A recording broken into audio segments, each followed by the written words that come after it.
The Mid-America Veterans Museum is a 501c3 nonprofit business.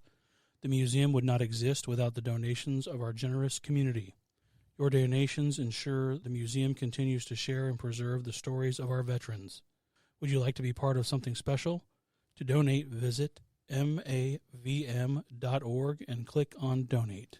The information, opinions, and recommendations presented in this podcast are for general information only. The primary purpose of the Operation Insight podcast is to educate.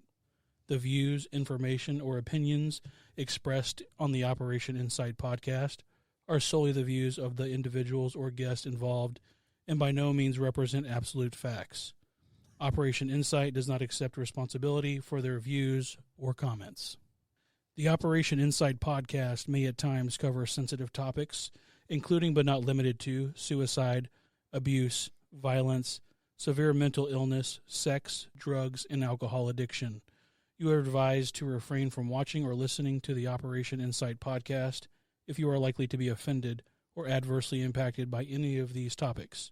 Neither the company, host, director, or the guest shall at any time be liable for the content covered, causing offense, distress, or any other reaction.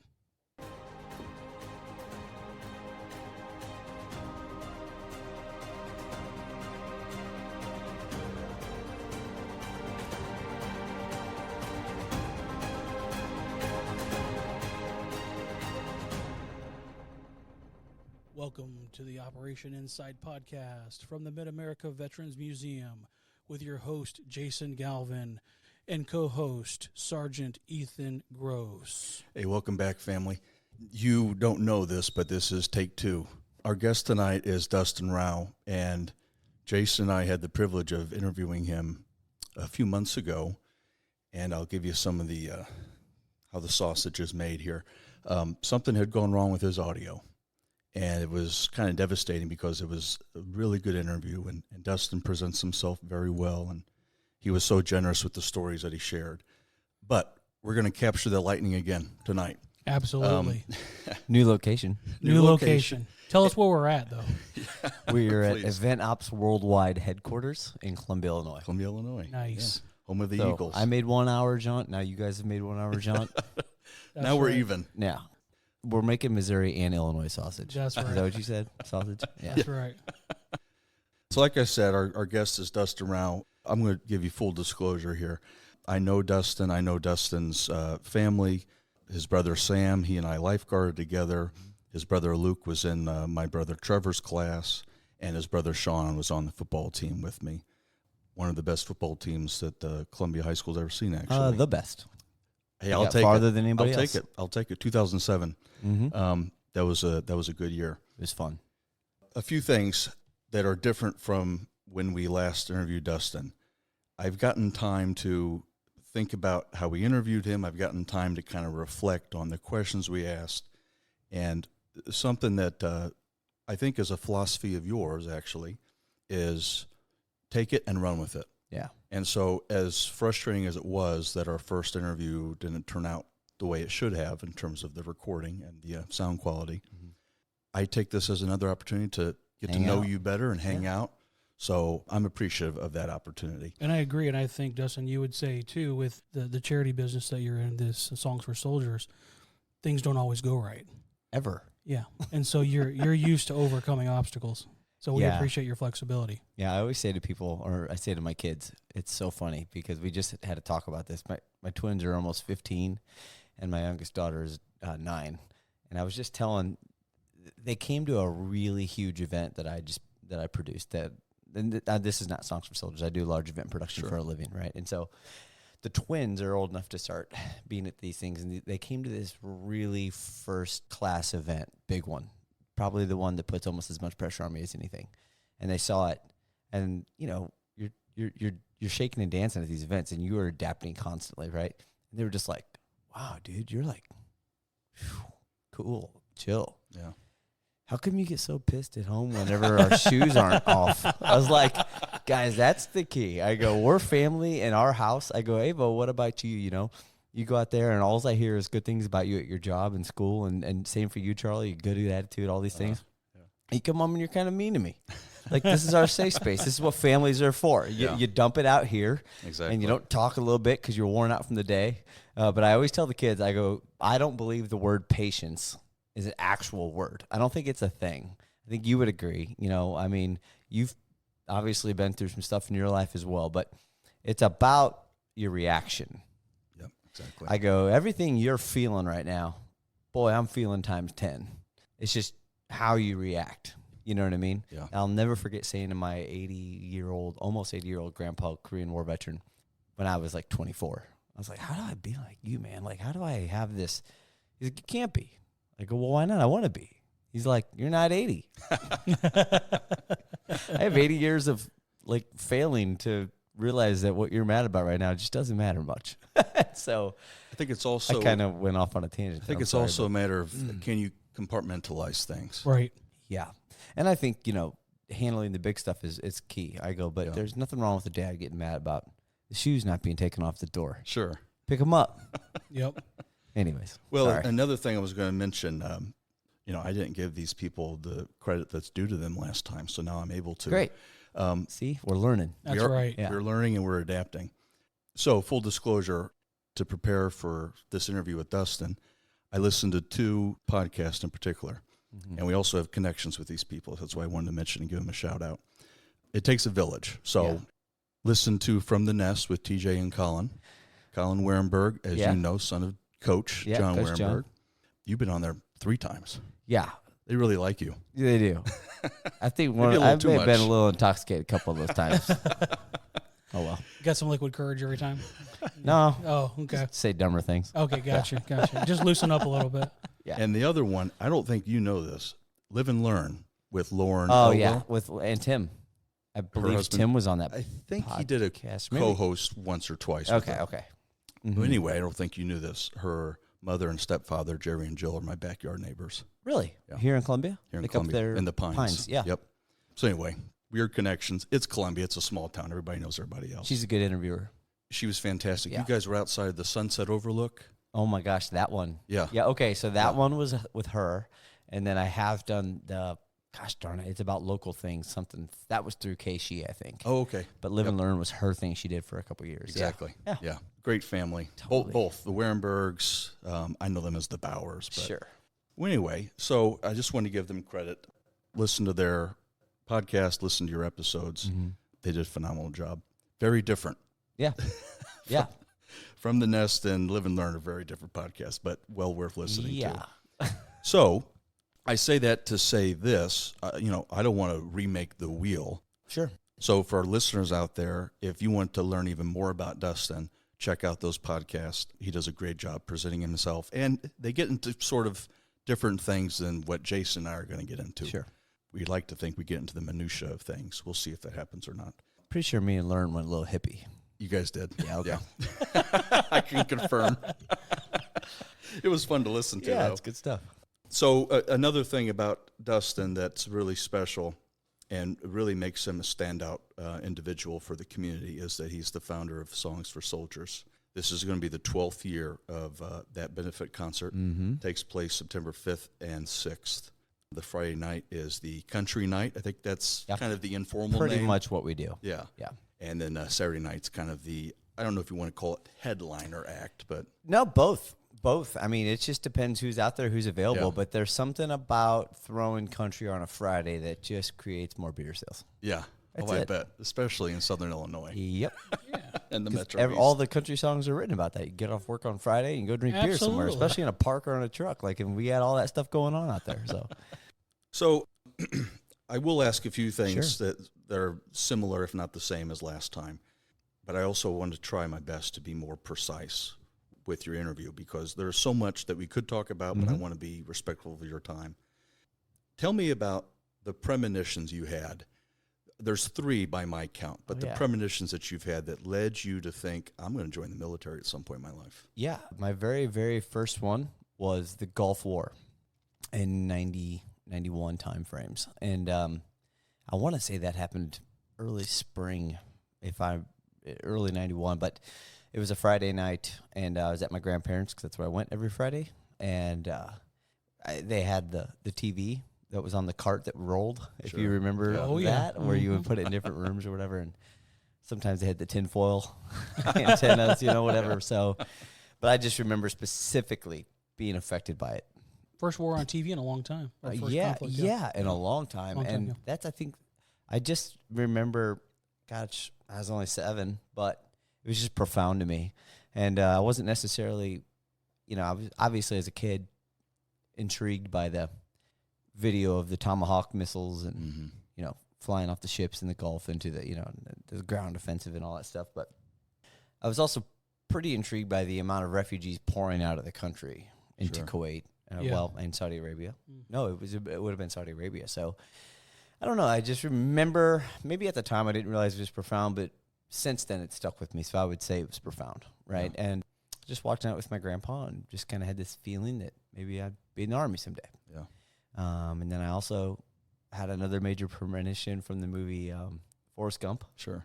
And the reflection pool scene, right? Yeah, the reflection pool scene. That was kind of a double one because, I remember watching. No, actually, I remember watching the Vietnam scene. Gotcha. When he was in Vietnam, and that was I was watching that by myself in the summertime in '93 because my mom and dad wouldn't let me see it, but my buddy gave me his VHS tape of it, Nice. And so I watched that, and specifically the helicopter scene when they're flying in, and I think they're playing "Fortunate Son." Yeah, was the song, it's a and great I was scene. just like, Again, I kind of epic scene, yeah. Very epic, I kind of feel like a pull here or whatever. And then later that year, fast forward to 98 when I'd have been an 8th grader. We used to go to the East Coast here. Sure. Our New York, D.C. field trips were awesome, dude. We went to New York, Philly, Baltimore, D.C. Saw the trade centers before they were, a few years before that all happened. And then we were at the reflection pool, me and my mom. And it was nighttime, right near the Vietnam Memorial. Sure. So, that's a profound place. If you've never been, that's heavy. Yeah. Very. And even for a punk 8th grader.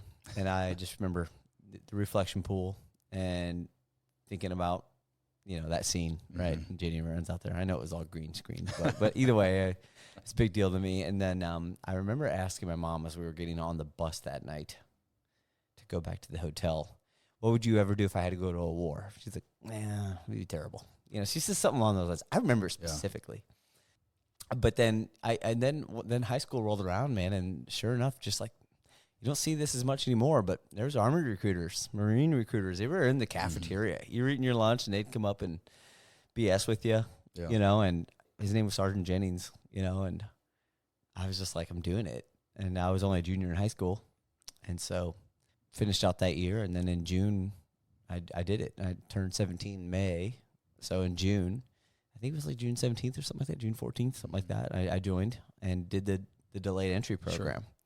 And then fast forward, obviously graduated high school, went to basic training, did all the things. But my other major premonition about the whole military stuff, and I've had some really cool career ones too, and I always knew I was going to be a dad. Didn't know how. Well, you knew how. Well, I knew how. Obviously, yeah, but I knew, I just had this deep feeling that we were going to be in some stuff over there. Yeah, and it played out. It played out very much so. And also your government class in high school, if I understand correctly. Yeah, I'm sorry, I left that out. That wasn't really a premonition. That just happened. That was the you know what moment. Yeah, but you're right. After that happened, I did have this weird sense. From that time, hadn't not even gone to basic yet, AIT, none of those things. I did feel that because I joined the reserves. I left that out. I joined the Army Reserves. Yeah. I was going to do 1 weekend a month, 2 weeks a year. I'd be fine. Sure. For somebody that doesn't know what they want to do. So then 9/11, 2001, I was a senior in high school. So all that happened and graduated that spring and left for basic a few days after graduation. And sure enough, as a reservist, I'd have been better off doing 4 years active duty and getting out as opposed to, because we got deployed twice. So you were assigned to 724th Transportation Company, 2nd Platoon out of Bartonville. Yeah, Illinois, First Platoon. First Platoon. Yep. Now, you know where I got the information from? I got that from the Battlefield Diaries. I bet you did. So they're wrong. Where we're going, I think what we're going to talk about next you. was, though, the most significant attack we were in. Yeah. Like, I was with 2nd Platoon. I gotcha. Oh, okay. Gotcha. That's my mistake. No, it's okay. They pulled extra gunners from 1st and 3rd. Gotcha. Because of the they were kind of expecting it. Yeah. So okay. So I did go. Yeah, and I see where you got that. So let's get into that. So you did training up in Wisconsin, is that right? Fort McCoy. Fort McCoy. And that's where they, as best they could, try to prep you for actual combat. Yeah, there was, I mean, in the Reserve National Guard world, you know, they would pull you stateside for a while to whatever it is that you were going to do and try to train you and activate you as much as they could before they sent you to Afghanistan or Iraq. Because, as you know, in 2004 through 2008-9, I mean, the Guard and Reserve were heavily used in Iraq and Afghanistan. Were you guys close as a unit, the reserve unit, when you went over, or how was that? Unbelievably close. Okay. From the word go. Which is a little bit different than what we've heard from other people. Yeah, it is. Yeah. So tell us a little bit about that. Our unit was tight, and my best friends from Michigan, both of them, two of them from Michigan. My other best buddy from that time is Pittsburgh. You know, I mean, we at the time with the reserve, I think we mentioned this in the last podcast, but maybe later on in it. But at the time, the reserve units were pulling from other reserve units to make their units whole to make the deployment. So even though my home unit was in Belleville, Illinois, I never once got activated or deployed with them. The first deployment, I went with a unit out of Traverse City, Michigan for 6 months, but we stayed stateside. And I got redeployed home back to the reserves. Then my second unit, you know, Bartonville, Illinois, is central Illinois. So 3 of us from the Belleville unit went to that one. So, but we picked it up pretty quick. And I think the key was a lot of young guys. Mm-hmm. There was a lot of young guys, and we had some pretty solid NCOs. And experienced, or a couple of, like, I remember my platoon sergeant was in the first Gulf War. Okay. So, you know, he knew what it was going to a little bit. Yeah, he knew what was going to lay of the land, and we had a good platoon leader, and my assistant platoon sergeant, Sergeant O, was maybe one of the best leaders I've ever met in my entire life. You know, so what made him the best? He was just one of us. Gotcha.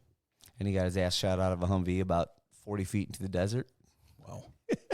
He's okay. That'll give you perspective. Yeah, blew his knee out, but I mean, he made it. But like, he just was a good dude. And one thing I think our unit did well was cross-train people. So even though you were a crew serve weapon guy, you know, and going overseas, everyone kind of learned a lot of everything. And they actually rotated us pretty well on missions to, hey, everybody needs another job.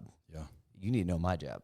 I need to know your job. So something... We lucked out. We were a tight reserve unit. That's good. I think it's worth... good question. For our audience to understand this. When you're in a transportation unit in the heat of the Iraq war, you're going to be seeing a lot of stuff. You're going to be getting a lot of flack. Yeah. Because, help explain why. Well, what does a transportation company do? I don't mean to call us some wussies, but we're soft targets. Yeah.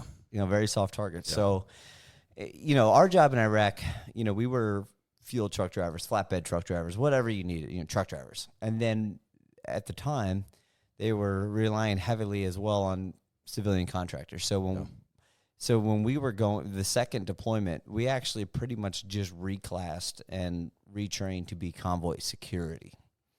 And there weren't tons of missions that we drove trucks. I was in a truck, maybe a fuel truck, like twice out of the 100 missions. Contractors are driving the actual American civilian truck drivers. Yeah, were driving Volvo cab over trucks. Were they armed at all, or? No, they weren't supposed to be. But they were. Okay. I got you. But they weren't carrying a sidearm, right? Yeah. Not all of them, but no, they weren't supposed to. So that's why there was security. So we would run 4 fuel trucks and then a gun truck.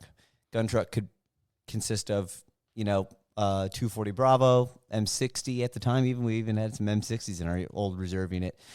50 cals, Mark 19s, and so long story short, we tried to run about 25 vehicles, and so you could figure 5 to 7 gun trucks, you know, every 4 vehicles. We tried to run about 100-meter distance, you know, between the trucks. So before you deployed, and that happened 2004, January, February, is that about right? I think we flew over there in early February of 2004. So give us an idea of your perspective of what you thought you were getting into. I was just 19 and let's go fight. You know, patriotism was still raging pretty hard at the time, coming off 9/11. Yeah, it was definitely big. Yeah, yellow ribbon centers were everywhere. It was a big deal. They had a lot of support for it, so it was a big deal to go. You know, and felt good to go. And, so we went. And then once we got there, we were in Kuwait and then worked our way up to Balad, Camp Anaconda, which was a camp roughly 40 miles or so northwest of Baghdad. I started running missions pretty quickly, escorting fuel convoys. And honestly, I guess February and even into March, not one quiet. thing happened. Yeah, and so kind of even remember thinking one time, like, when are we gonna like do something? See the war stuff, which is scary because that means something's about to happen. Yeah. It sure calm did. before the storm. Yeah, yeah. And early April 2004, we're coming up or having just passed the year anniversary of the fall of Saddam. And this is a whole other podcast conversation, how we handled that situation. But long story short, that country was in disarray. Yeah. And, even though he was a tyrant and a dictator, those guys had glue. Yeah. Him and Gaddafi and them, like, they had glue. Yeah. And so, just a perfect storm led to April 2004. And obviously the thing that really kicked the burning log onto the brush fire was the Abu Ghraib prison scandal, which was a prison ran by American military just west of Baghdad. These stupid guards, 8 or 9 American guards were, at the time, taking the Kodak cameras where you'd take a picture and crank it, take a picture, you'd have it at your prom or something, and made these guys do dumb things. They had them nude and stuff like that. Yeah, and man, that was like, I almost feel like in the world's history, that was like one of the most first viral moments. I was just about to say, I can remember watching that. That's a good way to say that. Yeah, because I remember I can still they picture happen left and right. Yeah. But like remember that? I can still picture it in my mind. Yeah. The guy with the hood on, standing up like that. Yeah, the pyramid thing. Yeah. And it was just, man, and then at the same time, Al Qaeda in Iraq was really embedding itself in Western Iraq. Fallujah, Ramadi, out there towards Syria and stuff. So, and then these militias were coming to fruition. Man, a lot of guys didn't have jobs. Was that a different kind of fight? 100%. Yeah. Yeah, I say this all the time, and I think we mentioned this on the last podcast. I kind of like the order we're going in here, but it's taken a long time. I'm over 20 years removed from being there, and a different person now. But when we would get attacked by Iraqi fighters, they would stop traffic, civilian traffic, right, and then hit us. And but if we were in that Anbar province out there, Fallujah, Ramadi, like those guys just didn't care. And they were the ones that were going in and blowing up a Sunni mosque, and then the Sunnis thought the Shiites did it, and they'd blow up a Shiite mosque. Yeah. It was Al-Qaeda, man, and they were just chaos creators. Gotcha. And Zarqawi was the leader. I remember they even intelligence intercepted a letter from bin Laden to Zarqawi telling him to tone it down. You got bin Laden telling you to tone it down? Oh, my gosh. That's incredible. Yeah, and so, they were the kind that would just run that vehicle right into the middle of the crowd to kill us, plus who cares? I can find respect years later in stopping your own people's traffic. I'm going to attack that people. Yeah. They're here. They're in my country. I would argue I'd do the same thing here. Sure. I'm sorry. And I don't mean that in any kind of traitor way. No. It's called respect, man. And at the same time, too, 20 years removed, I bet a lot of those guys right now have 15-year-old kids and 9-year-old kids. Yeah. And we'd probably sit around this table and be fine. Yeah. I'm not trying to you meet them in a different environment. What happened and losing my friends. And I've heard you say before, it might have been with Lauren, much like what John McCain did at Vietnam. Yeah, I think that's a good example. Like, and not just him, but a lot of people that maybe met a Japanese person they fought, or former Nazi soldier. Something. So many different examples. At the end of the day, I think a lot of fighters realize that. Not to get too political, it's just like, man, I had. You think you're on the right side of history. I got paid to do something. You got paid to do something. Yeah. And at the end of the day, human to human. And I always say this. Bet my last dollar, and it's like just like any other place in the world, just like any other place. 99% of these people are just fine. Just like here in America, we just want to raise our families, make some money, have some resources. It's that simple. Human to human. I think it's important for people to travel. I've lived all over the world. Sure. And been all over the world with the military. But when you live in a different country, and I got the privilege of living in a village of... I was outside of Turkey. Yeah, right? in Turkey. Yeah. Nice. and it just gives you a different perspective. They're just normal people. Yeah, They have different beliefs and backgrounds and ideologies because that's the way they grew up. But at the end of the day, they're just normal people. And in America, we're a melting pot, so Yeah. it's here. It's here, Yeah. and it's it's different. And I always tell people, I always like to remind people, like basic training. I bet there was 3 or 4 Puerto Ricans in my unit that were completing basic training to get green cards and to become citizens for their families. I was like, this is great. Yeah. Lots of Mexican guys in the Marines because a lot of Marines, from guys, San Diego and those areas. They right, weren't the even Southwest. citizens yet. Yeah. I think the military is actually probably the best representation of our country as a whole. Oh, I agree. I agree. It's a melting pot, and it's great, and it works. So we can figure it out. Yeah. Which is kind of amazing. And, we can figure out it's a great way to put it, Dustin. It's incredible because, you've seen it, I've seen it. Basic trainings where you see it up front and personal. Right. First time, especially first time in your life. Yeah. It's the first time you've left home. Yeah. Oh, yeah, especially then. Yes. You have to make it work with people that you maybe don't like. On the outside, you wouldn't talk to them. You wouldn't approach them. And then you're putting a platoon together, and you have a drill sergeant screaming at your face, and you got to figure it out. You figure it out. And almost every time, end up cool with that guy. Yeah. Or More girl, often than whoever. not. More often than not, you do. You find things to bond about. Absolutely.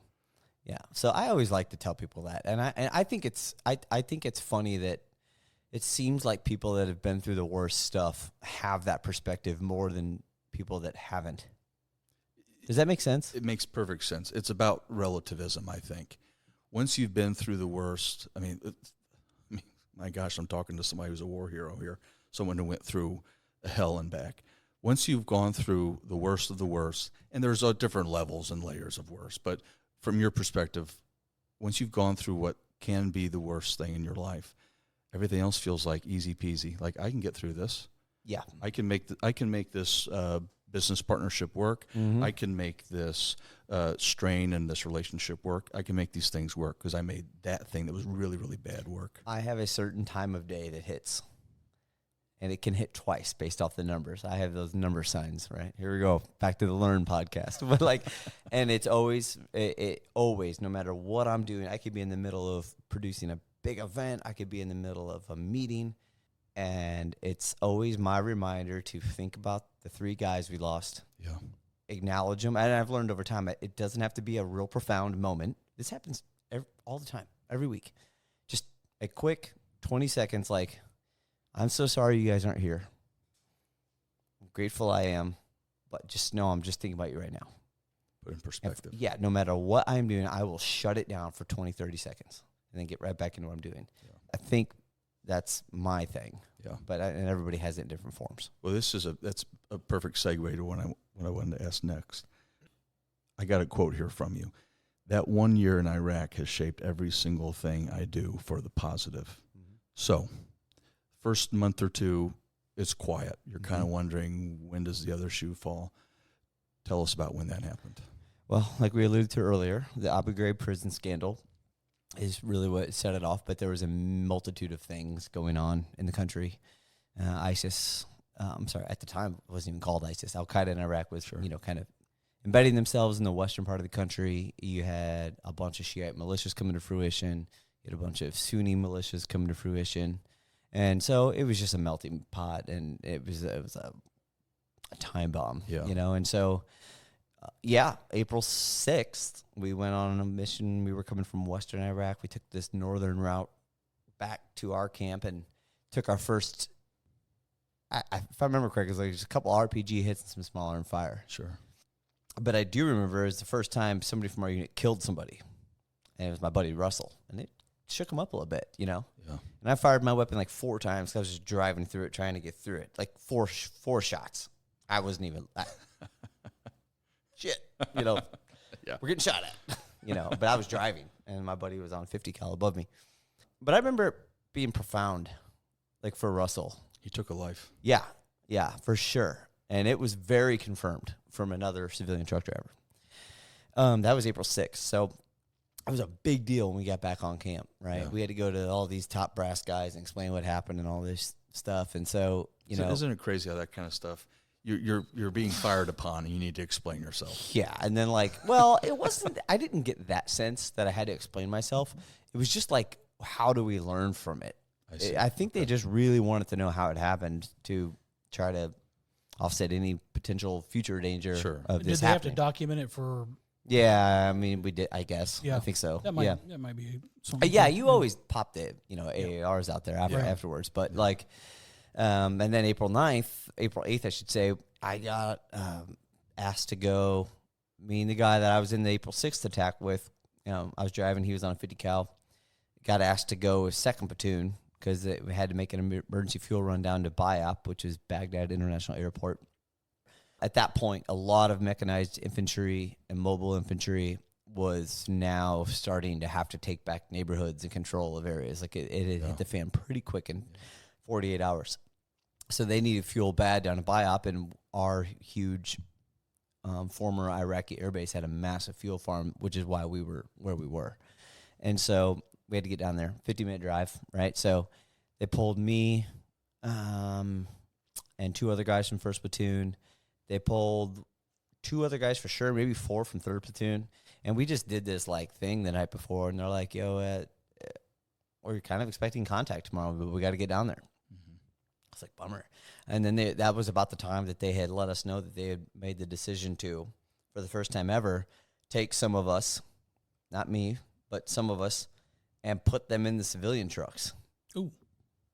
Right? Instead of just making this an all-military convoy, they still ran the civilians. Wow. And then we called it right seat riding. Proved anyone we lost that day was right seat riding. What was the thought process behind that? Just an armed dude in the cab of the truck. And then they also, it was weird. So instead of running the white cab over Volvos, they jumped in we still had all of our stuff there. We still had our field trucks there. They jumped in and drove the military trucks. So it looked like an all-military thing. So to get into the minutia a little bit, I told you we were going to get there.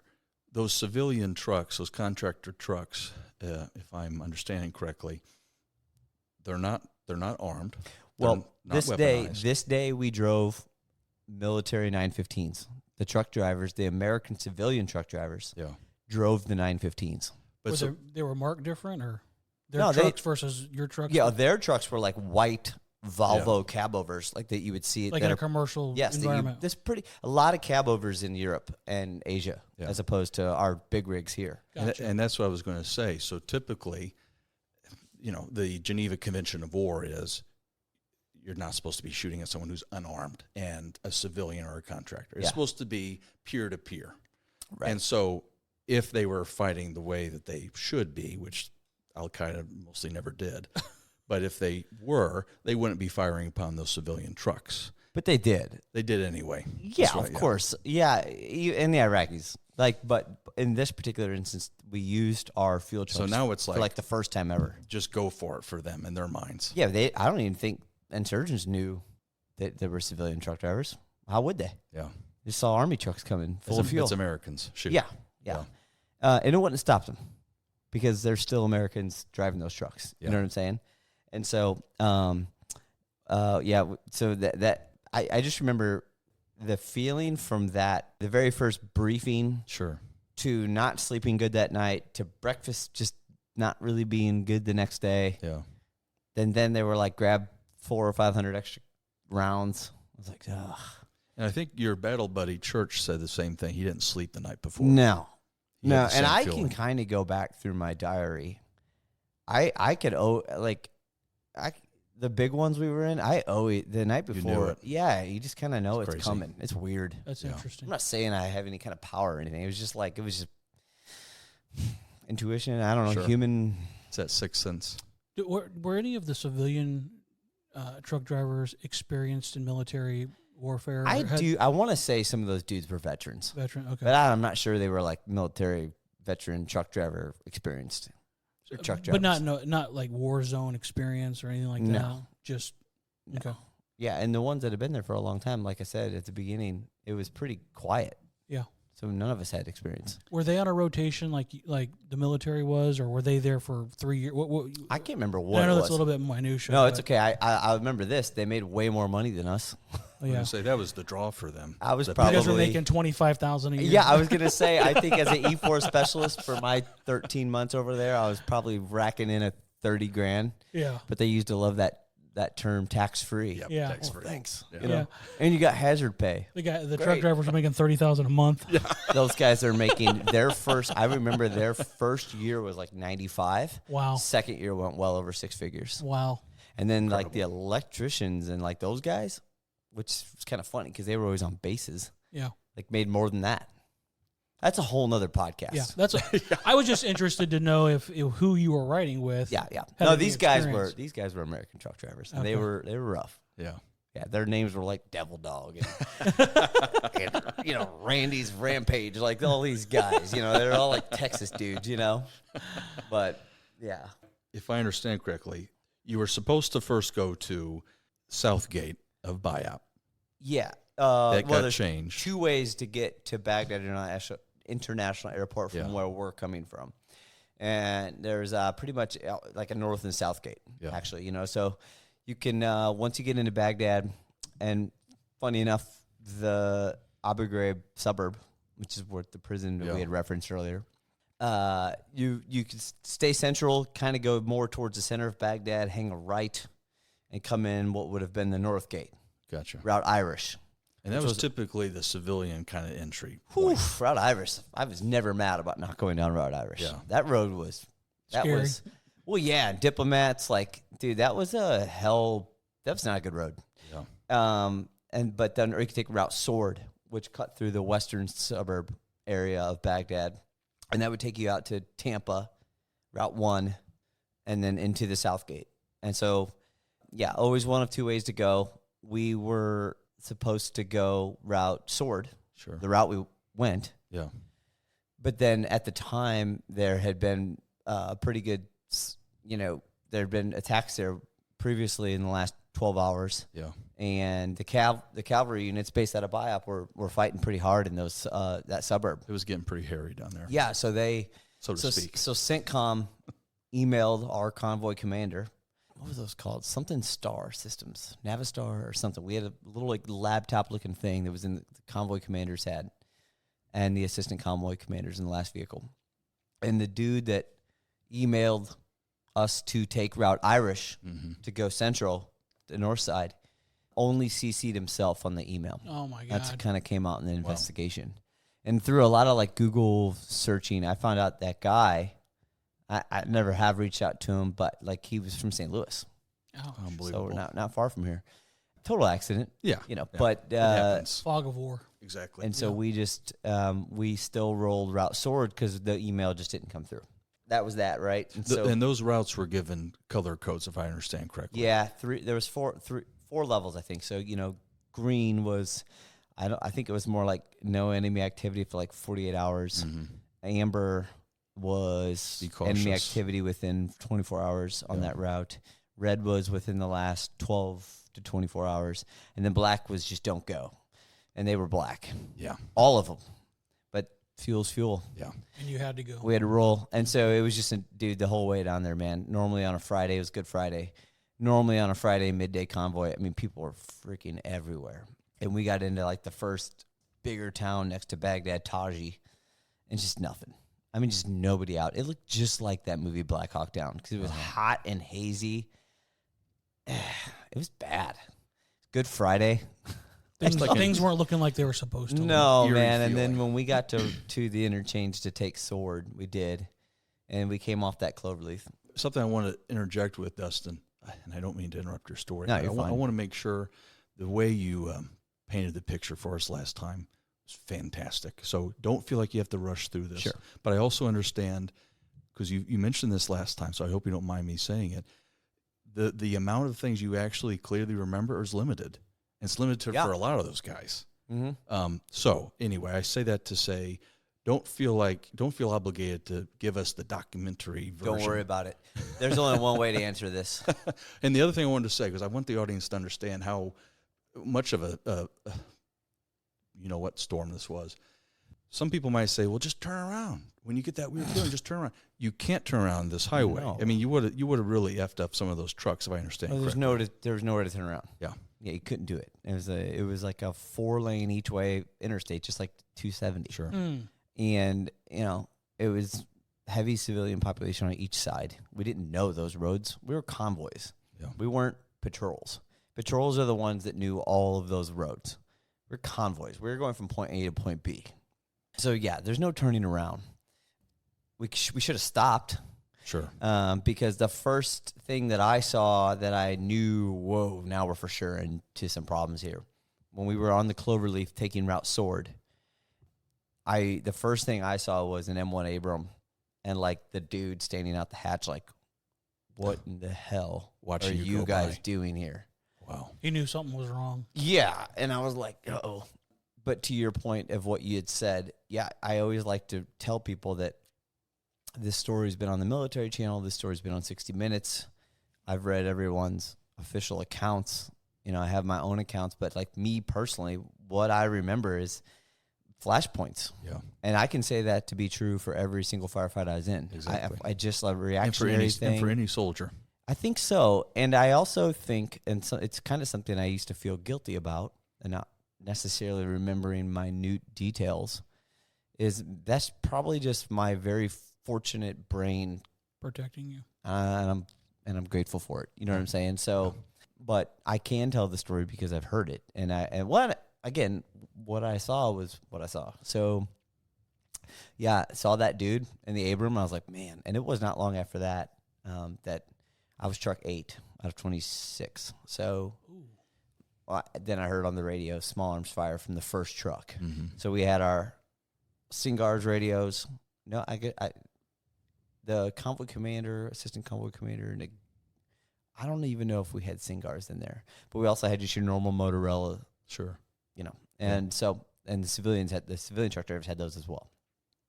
So I heard that coming from them, and was it frantic at that point, or just kind of like, hey, some small arms fire, watch out? Yeah, it's the first time. So I had been in that attack with 1st Platoon, but that was quick. Yeah. These guys hadn't. 2nd Platoon had not been anything. Gotcha. So yeah, the urgency was there. Gotcha. And the voices, yeah. Contact left. We have contact left. At that point, I could start hearing the contact, and then we were in the contact. You guys are spread out about 2 miles from truck number 1 and truck number 26. I would say that that's close. Yeah, you know, we would always try to keep about a 100-meter gap in trucks. Yeah. You know, and to fast forward a little bit, and we'll get to this point, but, like, we got ambushed, you know, by about 250 fighters, 300 fighters, so they say. And the kill zone typically for a supply convoy is pretty fast. Truck gets hit with an IED, truck takes an RPG, sniper, small arms fire, something quick. And then you roll out. You just get the convoy out, call in, QRF can go in, like 3 Humvees, Bradleys, whatever. Sure. They can go into that area. So not really sustained for over a period of time. You fight out. Yeah. Yeah. And so this kill zone turned into a 3-mile-long kill zone. Wow. And the reason that is because it was noon, and our trucks were full of fuel, and we were getting shot up pretty bad, right, by a bunch of insurgents. So as you can imagine, the trucks were getting punctured, the tankers. And so it was just dropping fuel on hot pavement in Baghdad. It's probably 90-something degree day, right, in April. And so the road, it wasn't our normal situation, you know. So all these trucks just started leaking fuel, and next thing you know, I mean, we're just down to a slow crawl. Yeah. My first big flashpoint was just that guy, the Abram. Yeah. And then fast forward through the small arms fire, it seemed like, from what I remember, it was pretty much predominantly to the left. My buddy was right above me in the turret on a 50 cal. So he would empty a can. I would just lay down aimless support. Yeah. I don't remember specifically aiming at anybody. I was driving. The next flashpoint was, and this was something you would commonly see, if you had an exit up ahead or a turn, you would see, if you were in the area of a convoy I was in, you would see your lead vehicle. That's not uncommon, but we weren't supposed to turn. So there was, it was getting pretty heavy, and my next flashpoint was just a burning tanker, like a fuel truck that had been attacked probably within the last 12 hours. It was still slow burning, because JP8 doesn't necessarily explode. Well, it doesn't explode. It's just a burn. It's a slow burn, right? And it's a high-grade diesel that everything in the military runs off of. And that's what we were pulling. If we'd been pulling gasoline, it would have been a bad, sure, even worse.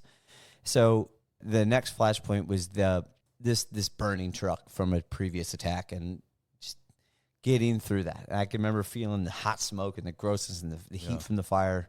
We drove through that. And then somewhere right after that, I saw Specialist Church, who was driving our convoy commander, the first vehicle, going over an overpass way up ahead. I'm like, wait a minute. You know, well, obviously he was 7 trucks ahead of me or 7 vehicles ahead of me, so he had seen what he had seen. The road was pretty much blocked by what looked like to be more disabled fuel trucks or whatever that had been attacked the night before, day before, however that was. So just like interstates in America, you know, there's like a drainage type ditch, and there's always frontage roads in populated areas, right? And so I just I saw a church up there. I noticed another vehicle following him, and then I just kind of slowly just kept creeping through it, and we went down through we got off that highway and drove down through the ditch onto an outer road to get onto that cloverleaf to come over the overpass. And then the next flashpoint for me personally was going around that overpass and making that, left turn, just like not really having any control of the truck. And the road was kind of like that. So the truck, the tanker ahead of us, just one or two tankers ahead of us, I don't think it was the one right in front of us, just rolled all the way down. Oh, wow. The side. You know how cleverly you go up and over. Yeah. And we just crept, he rolled away down a hill, and wow. I don't know. I didn't see anybody moving, but at the same time too, we weren't in any position to stop either. Sure. And so when we were making that left-hand turn to follow the vehicles in front of us, like, man, we just started sliding, and I'm like, damn, like we're going to hit this guardrail, and I'm going to dump Craig out of the turret or something. Yeah. And I just remember it just working. All of a sudden, we found some grip, and then I looked to my left because I'm on the overpass now, and I'm looking ahead. I'm like, oh, my God, we're driving into – we were predominantly taking contact left, and now here we are. We're just going to drive right into it. Yeah. But then I remember – the other thing is just looking to my left, and being the 8th vehicle out of 26, I should have seen 18 vehicles behind me. Yeah. Man, I didn't see anybody. And if you Google pictures from the April 9th attack and that day, half of Baghdad was covered in black smoke from these fuel trucks burning. And so I didn't see anybody. And I know there was a couple behind me, but I did not look to my left like Church and those guys did, and saw at least some of us. Mm-hmm. I was like, man, and this is 3 mile kills. I'd say we're probably more than that, 2.5 miles in. And about the most helpless I've probably ever felt in my life, where we were getting low on ammo. Mind you, he had 1,200 rounds. Wow. I would say we were down to a couple cans. And I just remember literally thinking, oh, man, when am I going to get hit? Yeah. Like, you're anticipating it. Screw this. Let's just, not that I felt like, I don't know if I was giving up. I was just like, I remember having tears in my eyes. Like, this is it. A lot of anxiety and stress, yeah. Yeah, this is it. This is it.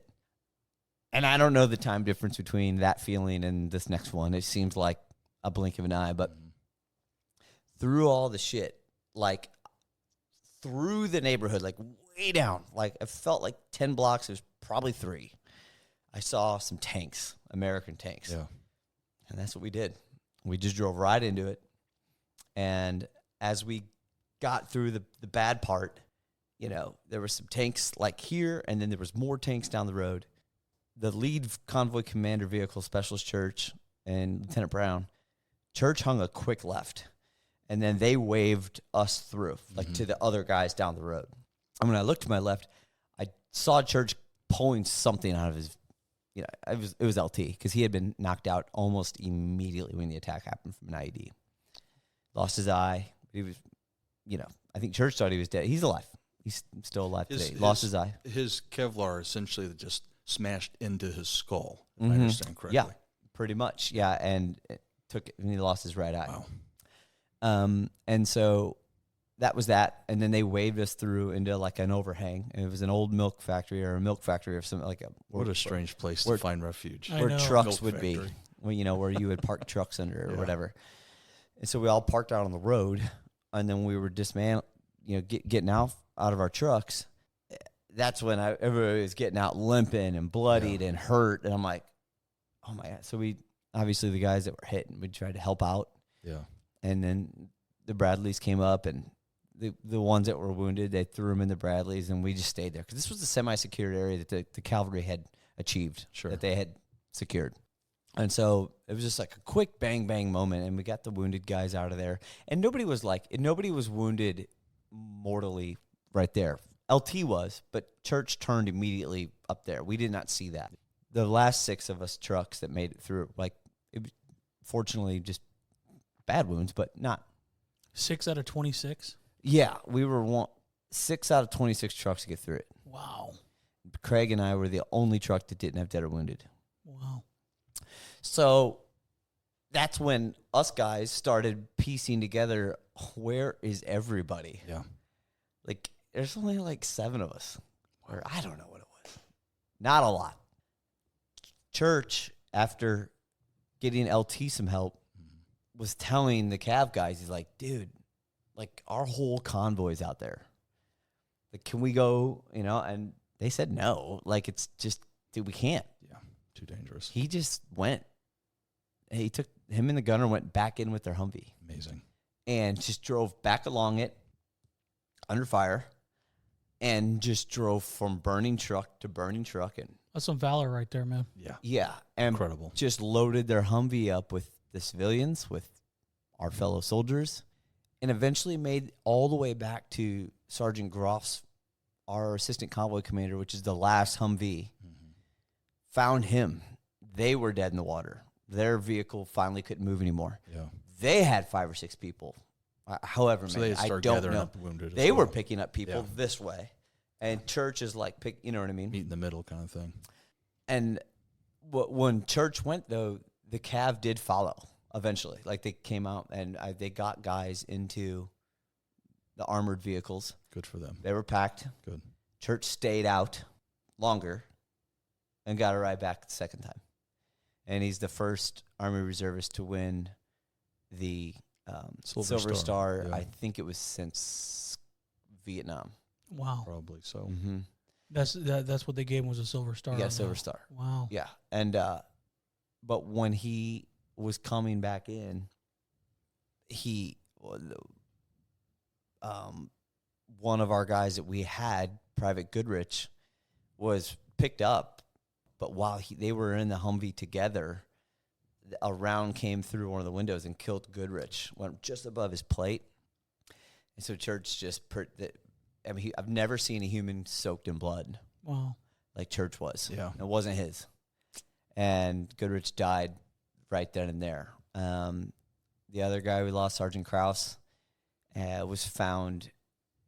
His remains were found and was burnt. So I would guess that he was killed in the truck, then the truck caught on fire. Sure. I hope. Yeah.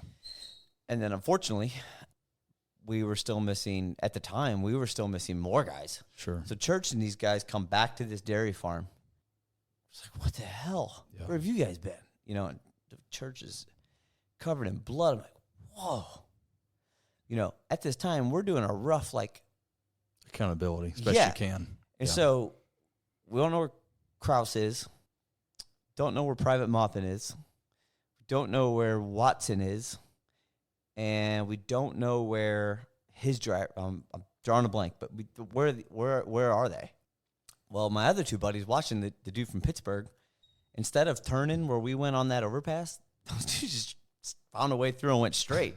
They made their way all the way out to Route 1 and got picked up by some military guys. And when the military guys came up on, they were both shot to shit.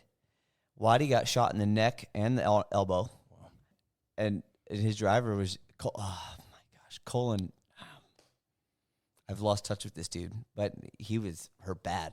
He's still 100% disabled. But so those guys got air transported, or I don't know, ground, whatever. They were in a hotel in Baghdad, not a hotel, a hospital in Baghdad.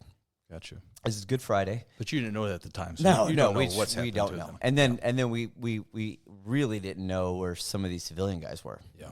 So that night, then finally they bring in some Bradleys for us.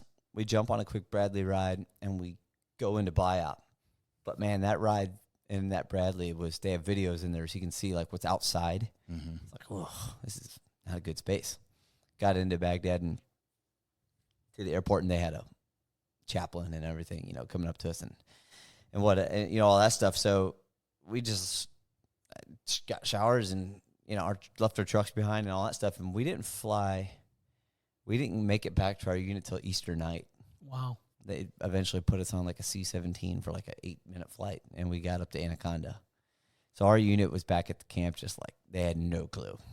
So Easter night, I'm glad you mentioned this because I think it's also worth letting the audience know another battle occurred Easter night. That was the battle of the Baghdad International Airport, April 11th, 2004. So just 2 days after you guys had this ambush. That area was hot. Yeah, it sounds like it. It sounds like the whole area was It was. crawling. Baghdad and West was nutso. So for you guys, and if I get these wrong, please, Dustin, correct me, because I really want to make sure I have this accurate.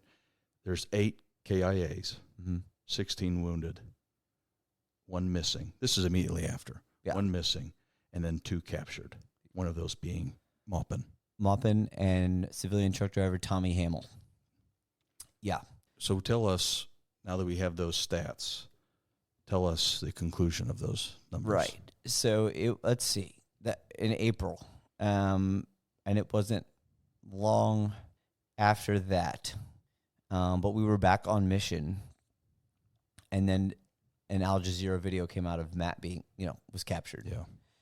There was immediate video of Tommy Hamill, the civilian guy, because the guys that grabbed him, there was a press truck there, like on this, like filming all the black smoke, like something's going on in Baghdad, right? And they pulled up to that truck and they threw open the door, like, we have, and you can see Tommy Hamill. I'm Tommy Hamill, you know, and then they drove off. Yeah. Matt was a more formal, typical at the time Al Jazeera video where he was sitting down and there was insurgents behind him and stuff like that. And I don't know, that was within days. And so Special Forces, everybody, I know they did mission after mission and followed any lead they could.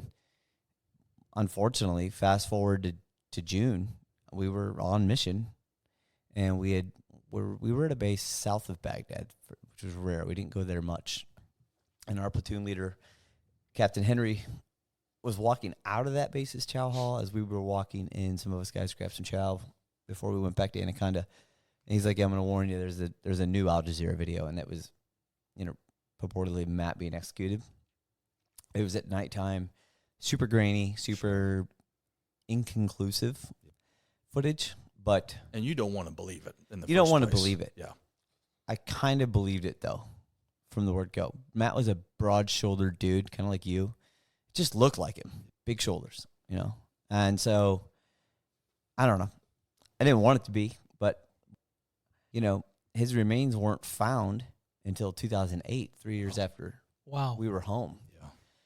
So, if that's the case, I hope that video happened when it happened. Yeah. And he wasn't in captivity as long. What I suspect, I'm not sure suspecting anything in this situation is healthy or good, but I would suspect those Iraqi insurgents did not want to be caught with him. Sure. And they were about to be. So that's how it went down. Because he was a high, he was the only one. It's the first time since the invasion of 2003 that they had a hostage, an American hostage, Army guy. That's how it all went down, you know. And he received several promotions. Yeah, he's after his passing. He's known as Staff Sergeant. Staff Sergeant Maupin. Yeah, right. He was a PFC at the time. So both Jason and I really appreciate any veteran who comes on the podcast and is so vulnerable, talking about such a traumatic event such as this, the Good Friday ambush. This is something I didn't ask you last time. Tell me about a crow left of the murder and that impact on you. Oh, my favorite band then, and I'd say now, maybe not now, but Incubus. You know, even in 2004, dating ourselves, like, you know, we had the anti-skip Walkmans.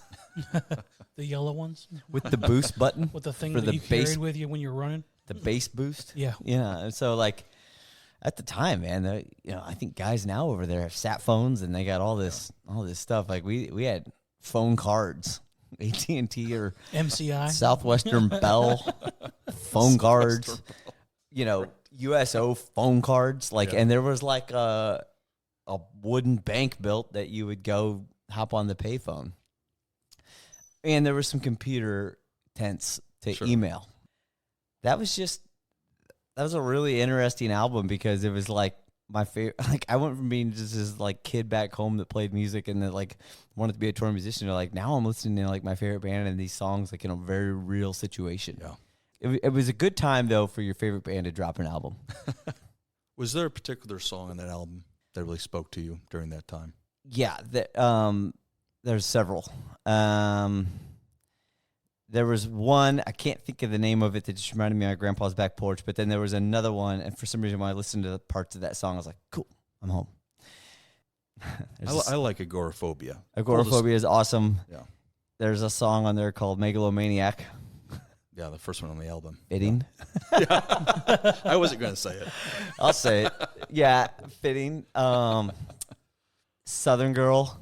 And my girl, you know, I was a normal 19-year-old kid over there that, you know, with the split up before you leave, which was a blessing in disguise in hindsight. It's no good to have a girlfriend when you're doing that kind of stuff over there. It's just another layer of things. Did I answer this? Okay. He didn't ask it last. And okay, yeah, I'd say Southern Girl, man. It reminded me of my ex-girlfriend that dumped me. The reason I wanted to ask about that is because, I mean, it's very obvious for anyone that knows you. Music plays such a pivotal role in your life. Yeah. And so I found it really interesting when I think it was on Lauren's podcast, that you had mentioned that. And what you said is it kept you human in a really bad place. Yeah, that's for sure. Having that to fall back on, and I'm not the only one special. We all had what we listened to, but yeah, it did. It just kept me, you know, Incubus is a very progressive band, right? And so like I think it kept my heart soft. You know what I mean? In real time. And you need that. You do need that, because one thing I can say from my time there, and I have one story, I don't think I said this on the last podcast. There's one particular time that I still feel really bad about. And it was just a Friday night mission, and we were coming into Baghdad, and I was in the turret, and I was trying to get this vehicle to stop. Man, we had the stoplights. It was 9 o'clock. It was a big time for lots of traffic. And, man, I had a fire warning shot. I didn't put it in the windshield. I put it at the engine block. We were moving, so that doesn't make you the most accurate, you know. Mm-hmm. But, like, I don't know. I just thought, damn it. Like, just, dude was he listening to me? No. But he was probably looking at a million other things, like all the other soldiers with guns in their hands. Like, you know, and then I pop around into his car. You know, not, again, I went below in front of the car. I wasn't shooting at the windshield. Yeah. But it's like, man, I'm a dick. You know, this guy's just having a Friday night, you know, and I've always just thought, like, man, I'd like to apologize to that guy. You know, every other time, though, I always just think, I can't really remember anybody in our unit, I know I didn't, of being an asshole. You guys tried to do right by the civilians there. Yeah, I remember more often than not throwing out water and candy than anything, you know, to the kids. And I think that's why I have a pretty clear conscience. Like, I didn't do anything. If I shot my weapon, it was because I was getting shot at. Mm-hmm. You know what I mean? You had just cause to do it. 100%. Yeah. And even to this day, I'll just admit it. I mean, we were April 9th, not so much because I was driving and just kind of throwing down random fire to try to help do whatever. But there was definitely other firefights where I was in the turret with infrared scopes and with nighttime. And it's night, so I used to love night missions because, man, you totally had the upper hand. Yeah. In spite of not being able to, at first they felt scarier, but then I was like, this is where it's at. You can see that. There's less civilian traffic out here. So if a car's hauling ass at you, there is a way higher chance that that's getting ready to do something bad to you, as opposed to deciphering from all these people out here on the road of who's what, who's wrong, whatever. And we had technology, man. We had night vision goggles and infrared scopes, so you could see exactly where your muzzle was hitting. But even in those firefights where I had legit targets, brain doesn't let me see me finish it. Fired at him, right at him. Never saw.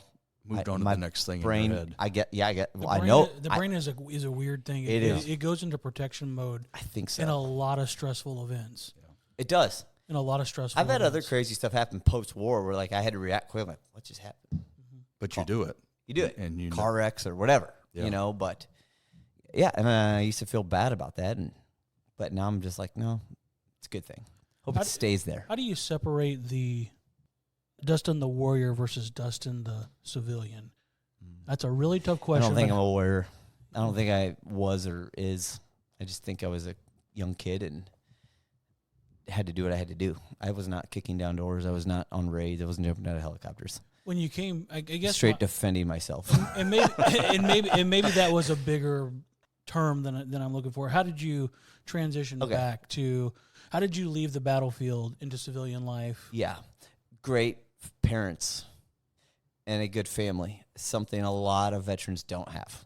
A lot of veterans and a good community. And a good community. Yep. And a lot of veterans join the service as a way out of something bad, whether family issues or inner city kids or, like we mentioned earlier, immigrants wanting to get green cards. Like, Sure. you know, it's not necessarily everybody really just wants to go serve their country.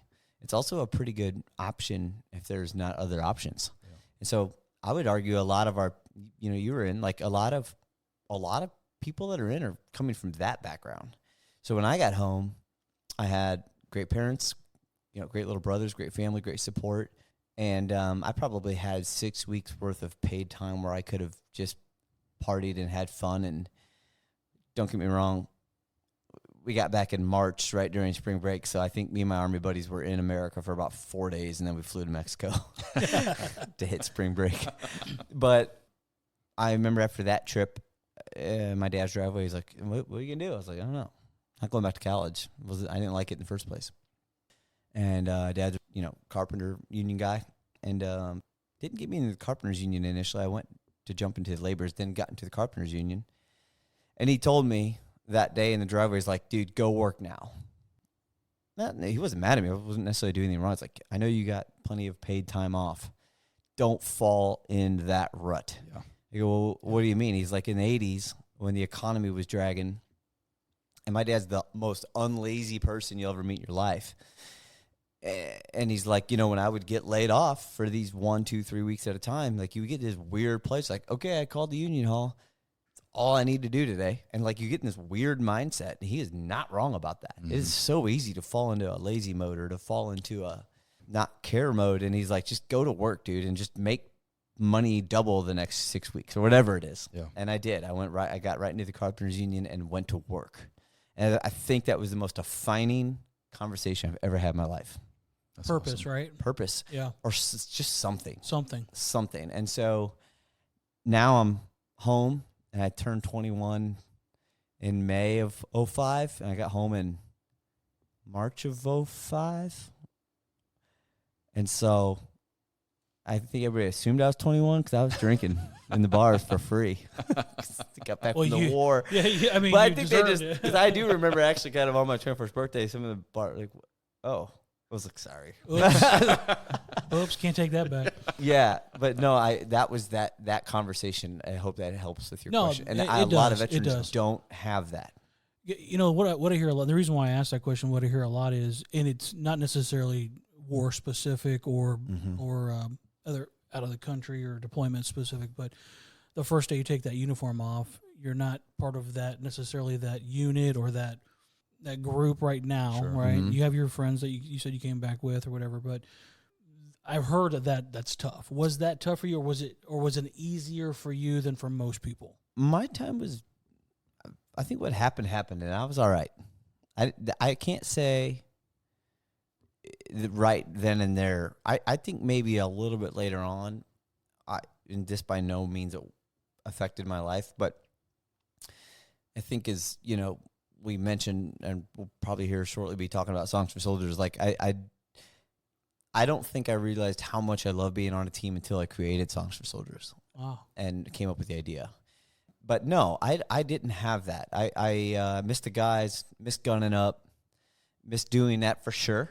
But, like, you know, I was also 21, man. I had money saved, and your whole life's ahead of you still. Whole life's ahead of me. And to be frank, I partied a lot, and but I do remember at that point because Matt's remains weren't found until 2008.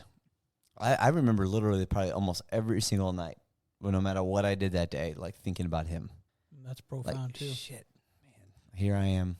Something I want to, I don't want you to spend a lot of time on it, but I'm very curious about your experience being interviewed by the Battlefield Diaries documentary. That guy was awesome. Good. Still friends with him. Brian Leonard. That. He is now like the boss of Travel Channel. He's had a great career. But that was a really cool interview. We had done an interview with 60 Minutes over there about what we had thought was more about April 9th and Matt.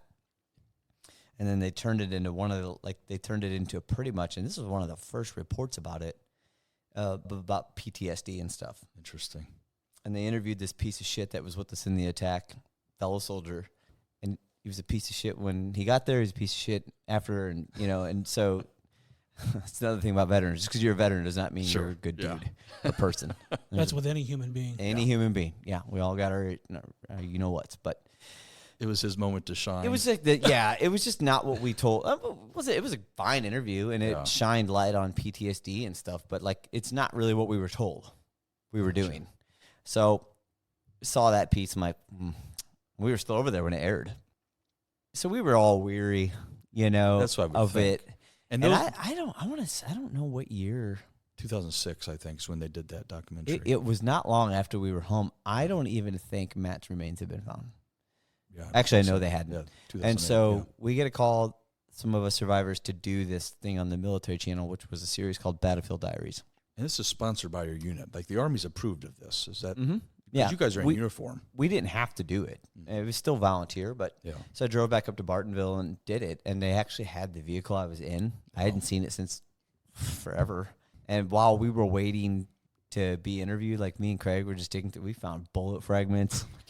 It's just a trip down memory lane. But this guy, Brian, was such a pure dude and legitimately cared about what he was interviewing us about, and then took us out to a nice dinner afterwards. And then when he dropped that piece, I was like, this was good. This very thorough. Explained what happened. Yeah. It put a big spotlight on Matt, unlike the last piece. Yeah. With 60 Minutes. And it was well done. And I was like, okay. I'm happy to hear that. A little bit of relief. Yeah. Yeah. Yeah. Because those can be done real badly. And we've all seen those and ones. Brian, to this day, knows all about S4S. If we have a cool veteran story, I throw it his way. He'll circulate it within his world in case somebody wants to pick it up, whatever. But he's a good dude. That's awesome to hear. Yeah. I got another quote from you here, Dustin. I feel sort of bad saying things to you that you've said, but that's what we're doing. The only places you'll find that happening where people will truly knock down barriers and walls around themselves is usually in tragedy. Mm-hmm. I think this is a really profound quote for several reasons, but primarily because it seems like that was your nugget for Songs for Soldiers. Yeah. I think my time after getting out, that what led to 2013, which was several years later, was, I think the earlier quote was about how, every single thing that is going for me now was shaped and because of that year. Yeah. Right? And so I think we all see that. I mean, when we're here in Columbia recording this, and last year, poor high school kid got killed in a car crash, man. You just saw the town get together, right? And so it's where the good stuff is. It sucks, but that is man, as many good times as I've had in my life, during the real bad ones, I have always just thought, I'll never forget this. I chopped off this finger, I don't know, 2014 or something, and I was like, man, damn, how am I going to play drums? Yeah. And I'll never forget, I drove up to the EMS place, can you guys give me a ride over to the hospital? I'm glad I did, because it started storming. I would have been stuck in traffic with my finger. Oh, my gosh. And I was like, damn it. And I just remember thinking about Sergeant Kerr. I had mentioned Sergeant Owens, maybe the best leader I've ever met. It's the same hit, the same landmine, through Big O out of the turret. And Sergeant Kerr was this old guy we call Pops. He has since passed from cancer. His wife and her new husband still come to the show every year down from Peoria. he smoked. Pop smoked. And a piece of shrapnel flew out from underneath the Humvee from the landmine and just took his pinky finger off. Like, seared it. Cauterized it. It looked as if he never had one. It wasn't even bleeding. Wow. So, like, some guys ran out the O. I didn't run out the O and I ran to Kerr. Yeah. Pops. He's just looking for his finger. And I remember in my head, legit calming down when I did this. Yeah. And I just thought, it's my turn to go through some shit. And we all are going to have those moments. My only wish and hope for me personally the rest of my life is that I'm never fully tested with something with my kids. I don't want to even be tested that way of losing a child. Yeah. I don't want that. I think imagine. we all agree, Yeah. right? But all the other bad stuff, you have to remember anything's good because of something bad. Everything really is a yin and yang. Beauty comes out of destruction. 100%. The best relationships I've ever had were because of tragedy that I've experienced. Yeah, or when your family gets tighter because grandpa goes or whatever. Like, you need it. It's the worst. Can we turn a corner now and talk about Songs for Soldiers? Yes. Unless you have something. No, you're reading my mind. I do want to put one more note in. Sure. I love tying myself with Dustin because I think he's a phenomenal person. Part of my personal story, and Dustin, you know this. Sure. And Jason, I mentioned this the last time we did the podcast. This is good. I'm glad you're bringing it back up. 8th grade history class, Coach John Warenberg, he had Dustin Row come in. And this was 2000 and I think 2005. So kind of fresh off your deployment. Probably in uniform still. Yeah. Yeah. And John Warenberg had Dustin Row come in as a special guest speaker. And he sanitized it because we were 8th graders. But he gave us his story of the deployment and the comrades he had lost and the things he had seen and the sacrifices he had made. And I still, clear as day, remember seeing Dustin up there at the front of class and having that enormous impact on me from hearing him speak. So, I didn't join until I was 26, 27, whatever it was.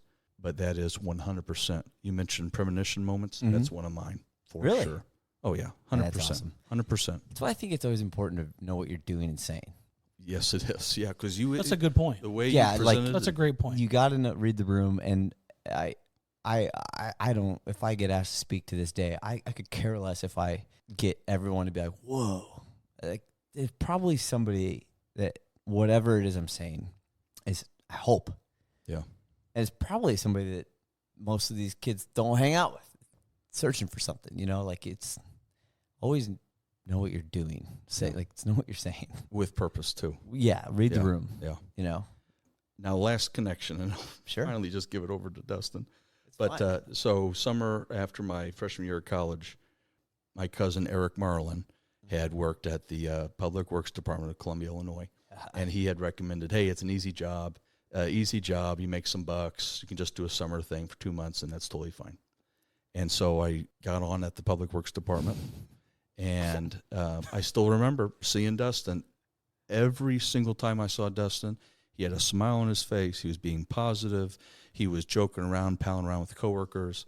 You remember some negative, some of those old. Do you remember Meathead? Oh yeah, I remember Meathead, Dennis Fassel. Yeah, Meathead. Well, you got a guy named Meathead, man. Oh, wow. Short story. You'll remember this. You'll appreciate it. One time, because he recycled everything. Yeah.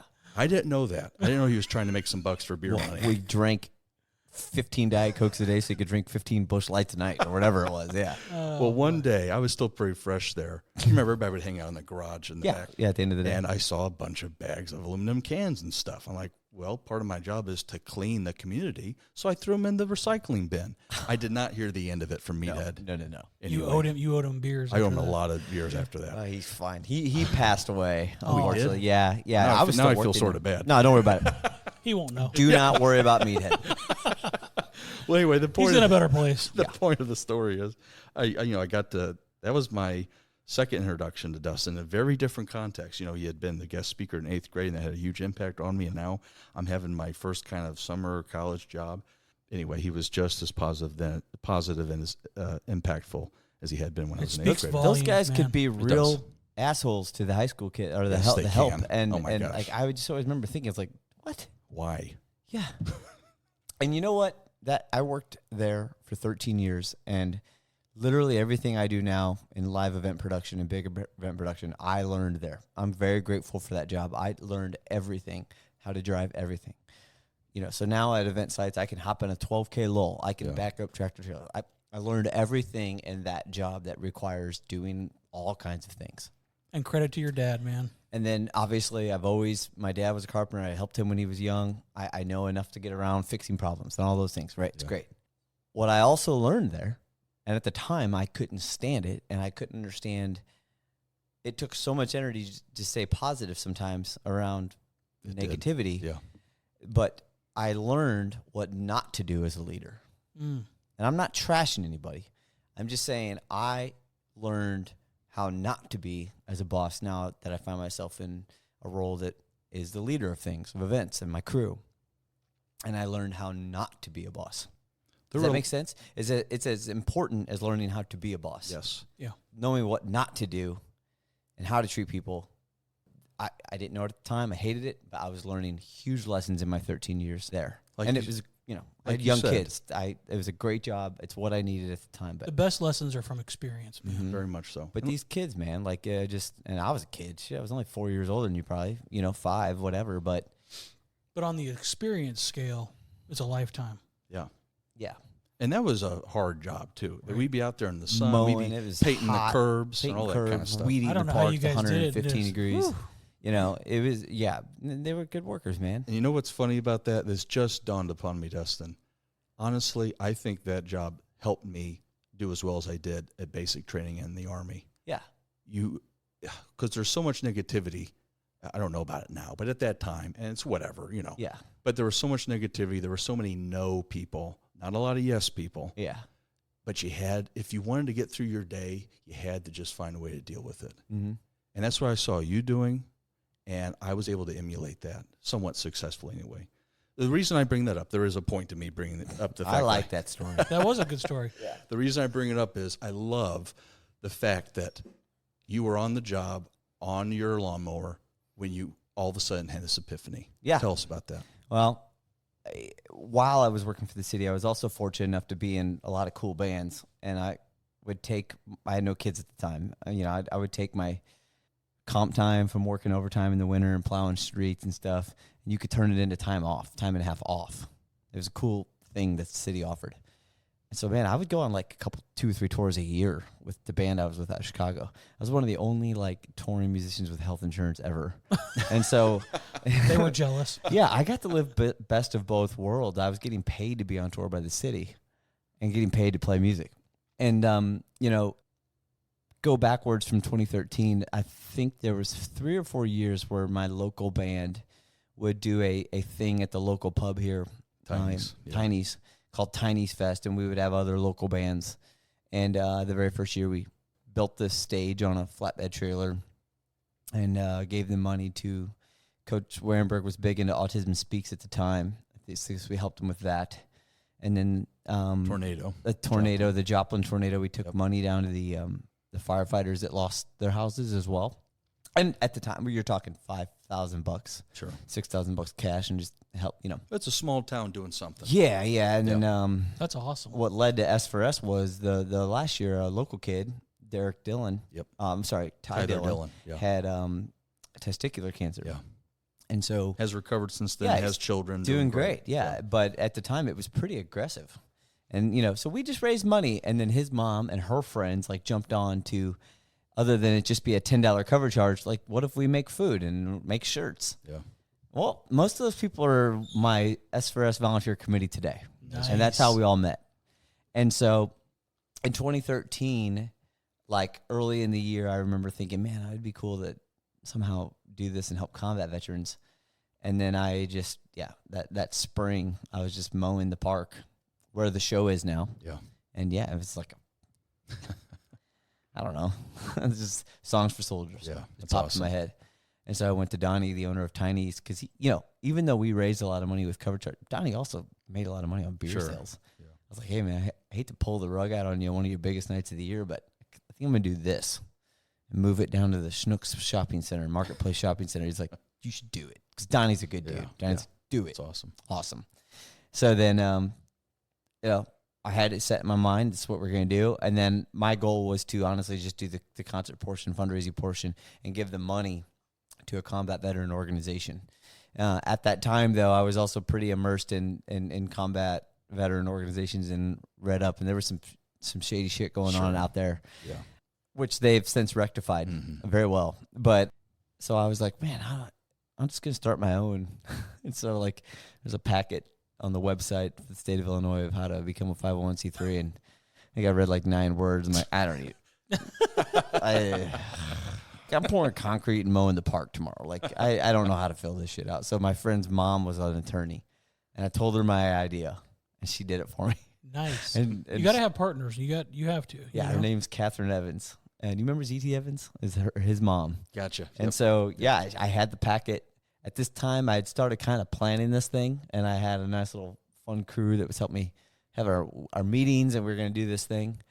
And then I drove up to Springfield I took a Friday off of work from the city and went to the 501c3 office in the Capitol and walked out incorporated and had a charity.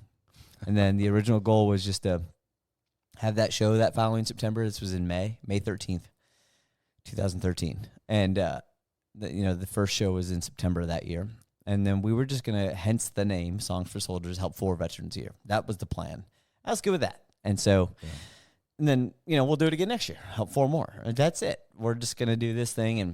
And so we did that. Our very first year, I think what did we raise? I think it was like $15,000. And I had sponsors for the first time ever, like Skip Weber Chevrolet and, all these. It was great. And so we helped 4 veterans. That's exactly what we did. Ran out of money. But everybody thought it was a cool thing. It was like the first cool thing. We brought in an actual stage, and I think we did good, And the second year, I had other businesses locally were like, "Hey, can we sponsor?" Yeah. Sure. Next thing you know, I got, 2 title sponsors, Reif Schneider's and Chevrolet. Oh, and now Budweiser's here, Grey Eagle guys. I think the second year, the first time ever, I know one thing I'm proud of, and it's been fun to watch people like piggyback off this, because this is what happened, is we were the first thing ever locally to really utilize video. Mm-hmm. And so that second year, I found a video person, Naomi, and she started making these great, touching stories about the people we're helping. Nice. And so that second year, same spot, same location, maybe a band or 2 more, bigger stage, but I needed a video wall, so I got one. And we raised like $33,000. I want to say that got us to about 16 maybe that year, veterans. And then when we moved to the park the next year, and I think we jumped into 60,000 raised, helped however many. And then we went another year in the park, and we're somewhere around 90. And then in the 4th year, we added 2 nights. And the very first night was Brett Michaels. I got with a local production company that helped me talent buy Brett Michaels. That company I now own. So I ended up working for that company down the road, and now I bought it after coming out of COVID. Hence why my story has very much evolved, thanks to Songs for Soldiers. But yeah, and then long story short, we're going on our 12th year this year. Yeah. We've had great national acts come through Columbia: Travis Tritt, Cheap Trick, 38 Special, Jordan Davis, Granger Smith, Everclear, Tonic Stir, all those guys. And it's pretty cool now. We've spent right at $1.5 million on just shy of 1,000 families. Incredible. Really, we may be at 1,000 right now. We may be on it.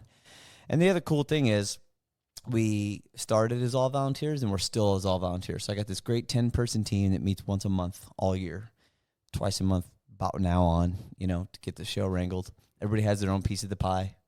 You're in charge of the bars. You're in charge of VIP. You're in charge of the food vendors. You're in charge of box office marketing, all volunteers, every one of them. And then our team expands to about 30 people that literally take the whole week off work, come out there, retired electricians, they just know what to do. Everyone knows what to do now. So now the experience is also just so enjoyable. It's not running around like crazy. Sure. It's still very hard, a lot of work, especially for a few members of our team that really got to handle some logistical stuff like marketing and merch and bars. It's a hell of an undertaking, but I got to give a shout out to Bruce Wickline. Bruce, I saw him this morning, dude. Great guy. Yeah, this guy's a perfect example. He just shows up out there for the week and turns into a stagehand. And he loves music so much. Yeah. and it's just his favorite week of the year. And I love it when everybody comes up to me at the show like, "Thank you for letting me work here." I'm like, "Thank me for your burning a week of PTO to be here for free?" It's like, yes, it is a tangible spirit around the org, around the ball field, around our town, and you'll see it. You'll see it this year. It's a weird. I do a lot of cool events, and there's just this wholesomeness. Yeah, I would say is the word around it. I got to see Cheap Trick, which, I mean, you guys bring in some grade A talent. It's incredible. And wholesome, you're exactly right. Yeah. First of all, it's on the high school baseball field, which is such a weird feeling to sit on the baseball field and think, I'm at like a top-tier concert right now. My old high school's down the hill. That's where I used to play ball. We used to play ball. The tennis Football courts are practice was up there. Yeah. Such a weird feeling. But I think wholesome is the right word for it, funny enough. But I don't want you to, as the audience, think, oh, well, that sounds like it's kind of boring. No. It is so rad. Yeah, it's so much fun. And then, I had mentioned our team jumps up to about, 30 people. Well, then to pull off the show itself, the show days, and to staff all the spots, to sell beer tickets, to sell merch, to sell beer, to sell everything, to man areas, it goes like 300. Wow. And at this point too, this is the first year ever. We didn't have to make a post about volunteers. So we use this really cool tool called signup.com or something like that. Mm-hmm. Sign up. I say we, I don't do any of this. I got a great team that's just, and everybody gets, hey, do you want your shift? And man, these people have done beer for 6 years. These people have done selling merch for 6 years. These people have done 50, whatever.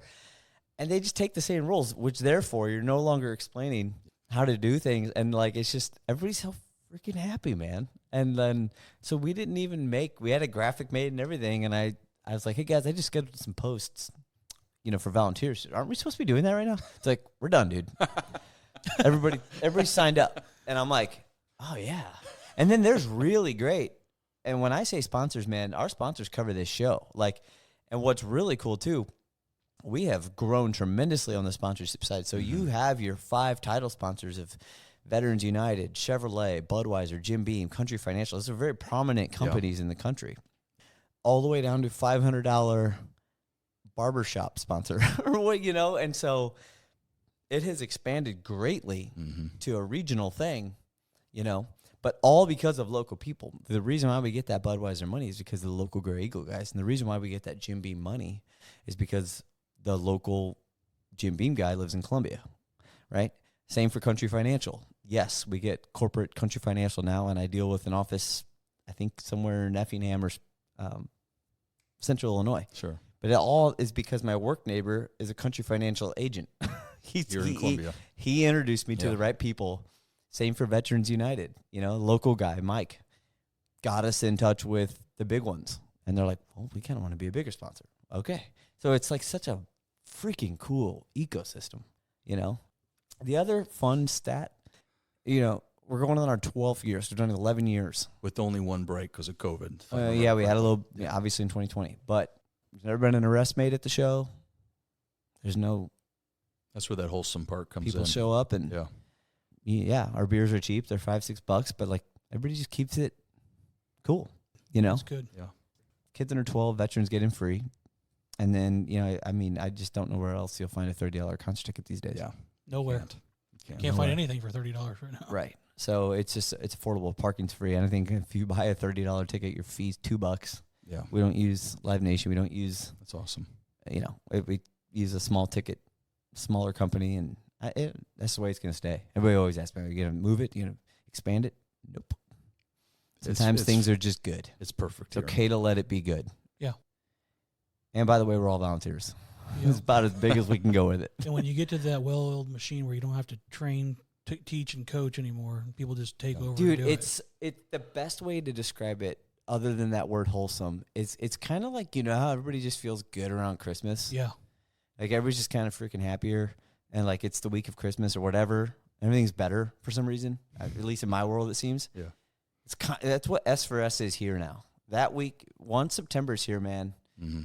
And the minute the stage starts going in out there, 8 days early, 9 days, whatever it takes, whatever we got to do with the vendors excitement build. builds. Dude, car traffic through the park is insane. And it's probably people that won't come to the show because they're retired and they want to stay home. But just everyone's driving, looking out the window. Nobody's looking forward. Yeah. So, like, it's just, there's a buzz. Well, not only that, but this, I think it's worth mentioning for people who aren't familiar with Columbia. The Baum Shoecraft Park is basically in the center of town. Yeah, so right off of Route 3. Everyone that's going to hear this you could not ask for easier access. Exactly. From 270 in Missouri, 255 Illinois. Exactly.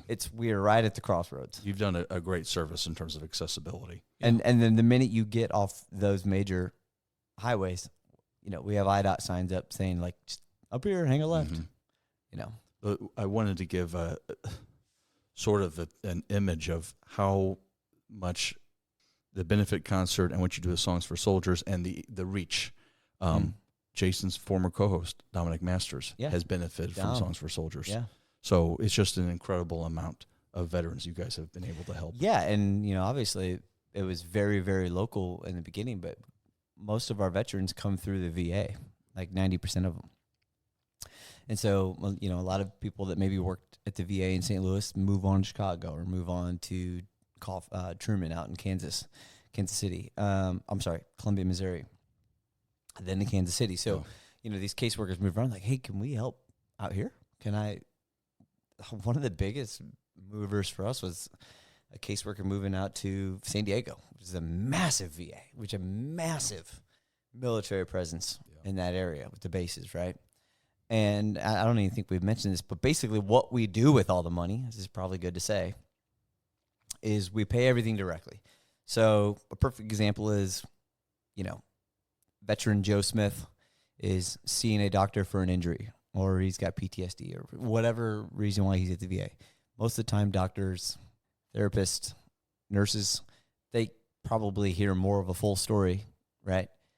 And then that's when they'll be like, yo, just, hey, check out Songs for Soldiers. They might be able to help you with your mortgage. They might be able to help you with your rent. They might help you with your transmission if your car's out, whatever. E-bikes, the big thing these days to help guys get to and from jobs and stuff like that. So that's where we step in. So a veteran will apply to us through our website, and most of these guys have a caseworker attached to it that we know, right? And we do specifically focus on combat veterans. Just that was my idea in the word go, and it's kind of stayed that way. And then we check them out, talk to the caseworker, talk to the veteran, whatever it may be. And then if it comes time, okay, we're going to help John Smith's mortgage and he's $3,800 behind, I'm calling the bank or whoever holds that loan, and we pay it directly. Seamless process. Yeah. So takes the guesswork out. The guesswork out. That way people know, the veteran maybe didn't get the money in his pocket, didn't make a bad decision. We don't need to let him do that. So that's another level of, transparency that we have. And peace of mind for the veteran. It's taken care of. You guys did it. Yeah. And obviously too, it's one of the coolest things to say 12 years later is like, if you put $100 on this table, and I can tell you that all $100 of that will go to helping somebody out because of those awesome sponsors. This show is not cheap. I'm not trying to pull any wool over anyone's heads, but by having good sponsors, they help us massively, in some cases, completely offset costs. So we still have operating costs. We still have to get audited once a year. We still have to, this is what it is, but sponsors, that's what they're there for. So that way, Average Joe's donation, which we have a very blue collar donation for average is probably $20, $25. Yeah. A little bit helps. Yep. Never say no to $1, man. Kids lemonade stands every summer. Those deposits hit the bank. It's great.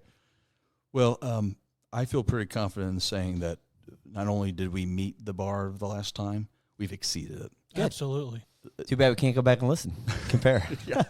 Everything happens for a reason. Yeah, I agree. So again, Dustin, Jason and I are so appreciative of your time. It sounds cliche to say, tell us something that you want to as a takeaway. I think the question I asked last time, I might just reuse it. Try to describe, if you can, the feeling that you get each time September rolls around and you're there on, let's say, Saturday night, and it's 1 a.m. and it's over. Tell us the feeling. That is I love it when it's full and everything happened, but I always like that. Like, it's like when it's over. Yeah. And like this place just went from being a quiet ball field 363 days out of the year to a concert venue, with nothing but positivity. It's back to a ball field. Yeah. And hopefully we just put $250,000, $300,000 in the bank account, right, for the next year's worth of work. So that's just always my favorite thing. And I can say that now in doing events like that for a living, for my regular job, same. It's just like seeing an area transform. Sure.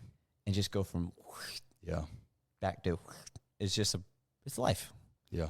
And it's just like, I've learned as I get older, if something comes to an end, whether it's a concert you do or a vacation you take, it's a good example. If you're sad that it's over, you didn't do it right. If you're not sad that it's over, you did it right. It means there's no regrets in it. You lived it to its fullest. There's been songs for soldiers that I was very sad it was over. I missed something. I didn't do something right. You know, now I've realized if you do it right, you can be happy it's over. Yeah. Because you did it right. You feel accomplished. You feel accomplished. You know, you had your gratitude out there for people to feel. And so for your crew to feel, for your team to feel. And that's just, I'm just speaking generally to people. Like if you do something right, you're not sad when it's over. Yeah. Got out of it. Yeah. So That is a great point. Give us the details real quick before we sign for off. sure. Yeah. Columbia, Illinois. Not far from most places in St. Louis. I would argue that Columbia, Illinois is closer to Busch Stadium than most places in St. Louis. But again, we're easy interstates away from a good time. There's local hotels here too. So if you just want to come have a good, Columbia's a cool town, man. Lots of good places to eat. Make a weekend out of it. This year's concert is September 5th and 6th. September 5th is featuring country army, and he's a veteran himself, Craig Morgan, Joe Stan Band, Cluster Pluck, Andrew Lee, and then the Timberg band's on the side stage in between the main acts. Then September 6th is alternative rock guys, the Wallflowers. Yes. Bob Dylan's son, Yes. Jacob Dylan. Yeah, That's Jacob going to be Dylan. awesome. Grew up with those guys. Jimmy Griffin and the Incurables. Jimmy Griffin's a great St. Louis artist in all the big bands, El Monstero and all that stuff. So Your band. my band, Dazed and Confused, always plays. We have to. Dude, I'm really excited. People, I bet I would argue that most people haven't seen this band, but I think they're great. The Yacht Rockers. Okay. We've never had them. They're coming. Nice. Good buddy of mine. I consider him a great friend at this point. Kent Earhart from Channel 4. Sure. He's got a killer blues band. Kent Earhart and the Blue Moon Blues Band. That's funny. And I think they play maybe once a month at Hammerstone. So they're not gigging regularly, but just great dude. And then what I think is really cool is I have a lot of high school kids help to get service hours, right? And there are a bunch of these music kids that have been helping for several years now, and they are just nerding out at their job. They're nerding out at setting up Everclear's drum set. They're nerding out at, because they're just, whoa, we're working a stage. Yeah. Well, those kids are older now, and they got a band.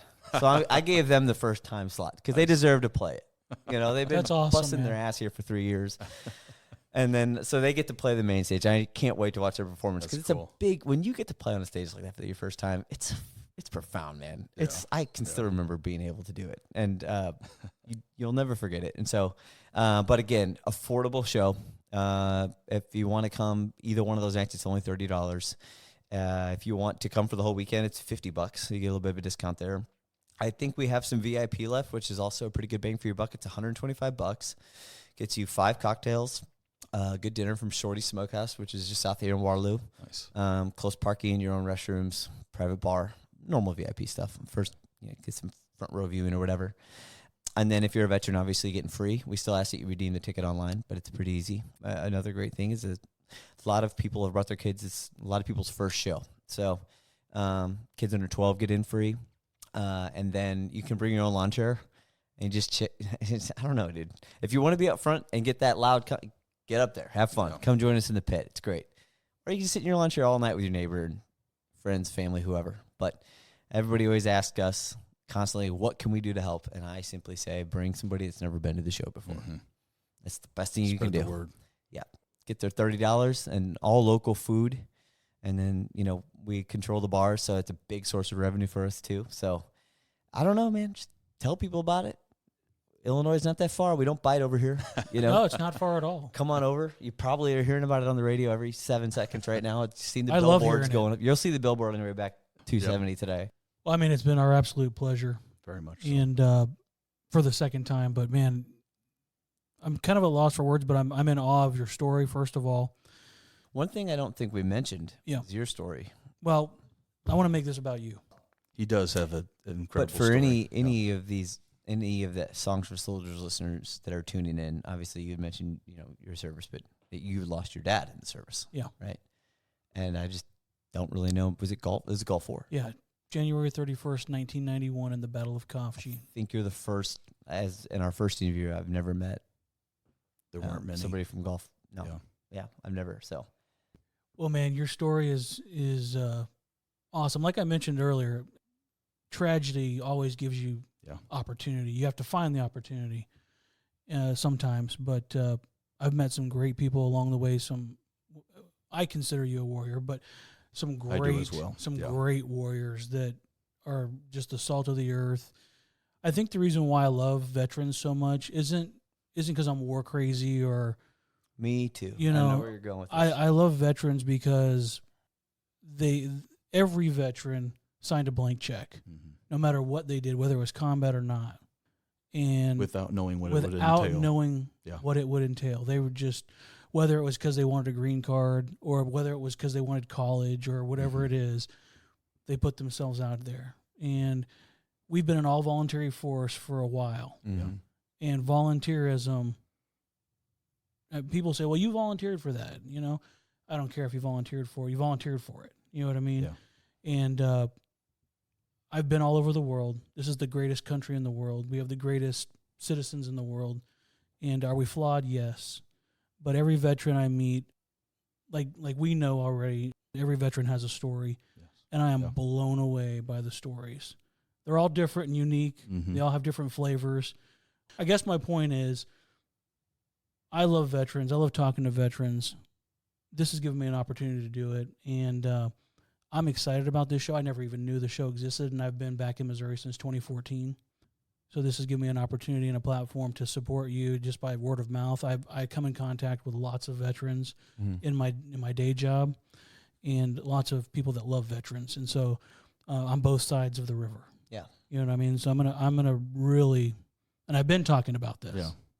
But I'm going to really talk about it. And the great thing about Songs for Soldiers, I just want to gush over it a little bit more, is it's not like you're paying and then not getting anything out of it. Yeah. They're putting on a spectacular show for you for 2 nights.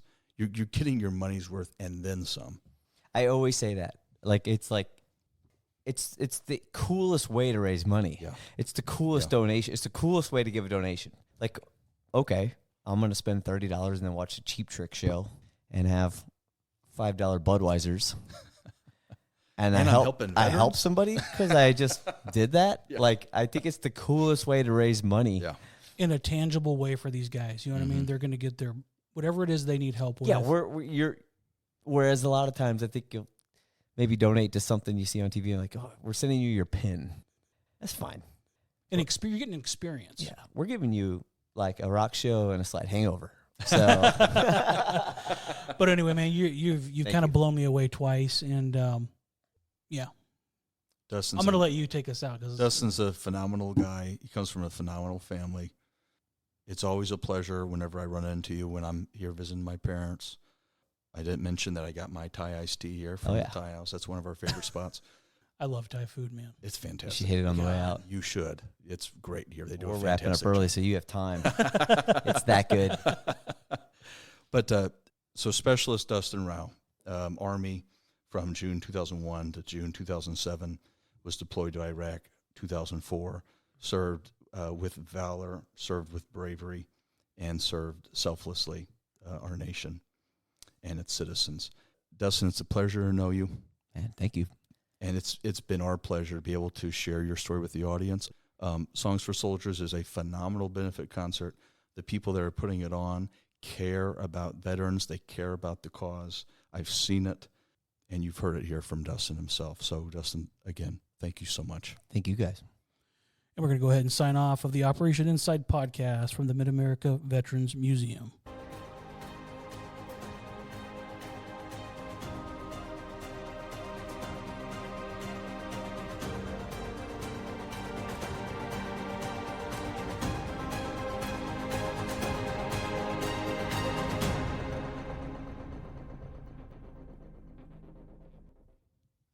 Operation Insight is brought to you by the Mid-America Veterans Museum.